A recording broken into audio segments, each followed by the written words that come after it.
Hey guys, it's Jasper, and today I wanted to do a video responding to a comment I got on Instagram the other day. The comment had to do with a photo I'd taken of my brainstorming writing process right now.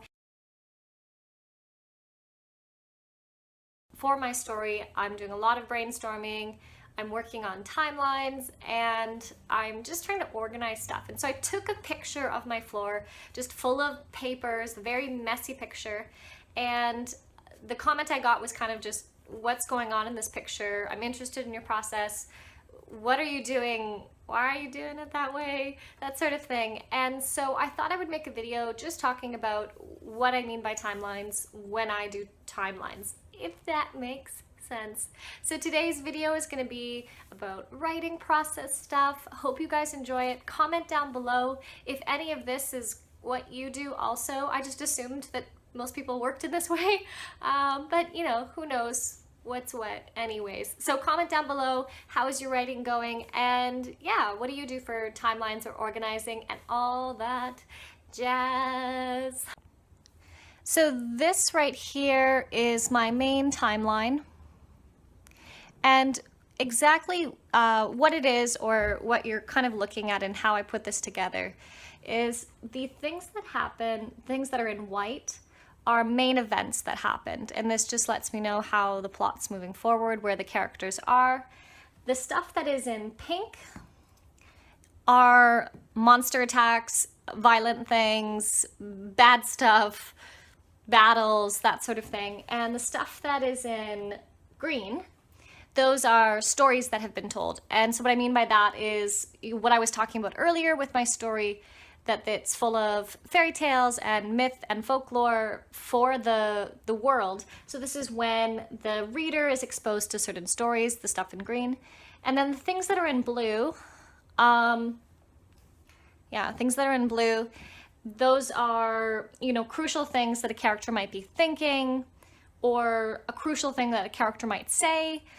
And the reason why I've color-coded it is because I'm a very visual person, and so this is part of the reason why I've got it in paper and wrapped out at all, is that because I'm a visual person, I like to be able to really physically work with the pieces of paper, work with the events, and then color coordinating them helps me, one, you know, see where things are, how often certain things are happening, for instance, monster attacks, or you know, if I have a huge blank space where there are no, you know, green blurbs, I go, well, is there opportunity maybe for the character, you know, a character to tell a story about the world? Does it serve the plot, you know, to move it forward by having a story there? So visually, you know, having the colors there, that really helps me. What I will eventually do with this, tonight I'm hoping to finish my timeline up. Then the next day I will condense it and I will make it into something that looks more like this here. This is a big notebook that I have. I highly suggest, I mean, if you are a visual person, I really like this. I mean, I'll do, you know, illustrations and things like that. But I use these a lot for my story and for timelining and putting things out. So hopefully this messy paper thing, which is just, oh man, I can't keep taking my living floor. Eventually I'm going to condense it into something that looks like this, so that way I can fold up the book and take my timeline with me wherever. And if I need to change it, I can change it, or if I need to, you know, consult it, I need to consult it. What you have here, this is a history, it's a timeline of the history of the world in which my story takes place. So it's different than the timeline below, this one here, because this timeline has to do with the timeline of my novel, whereas this is a timeline of the history of the world. And I do a similar thing with the color, all the different colors you see. The purple tracks a specific, you know, family. The blues are with war. The stuff that's in pink has to do with these post-its up here. Those are notes that I need to just take into consideration and figure out how to fit them in. But every color that you see here, it stands for something. And so having, you know, a history of this world was useful for me because I was inventing a world, and the story is, you know, a collection of stories and things. This page of my book was actually something that was open on my Instagram when I took a picture of my timeline. And I think that this maybe confused some people. They were wondering what this was exactly. In my story, there are certain treasures that were foundational to the different people groups.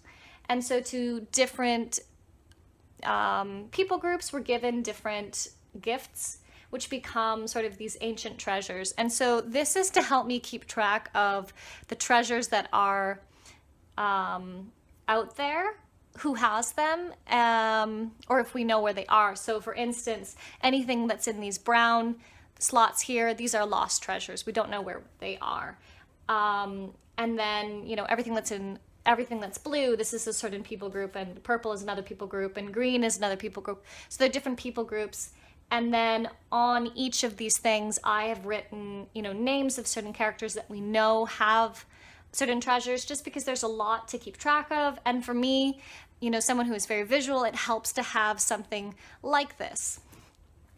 Another thing that was present on my Instagram picture was this right here. And this is a very rough, like, map of my world. I say map because I have drawn some maps that are a little bit more geographically accurate, but what this is a map of the basic four corners of the world and what stories are associated with that region, or what creatures are more native to that region.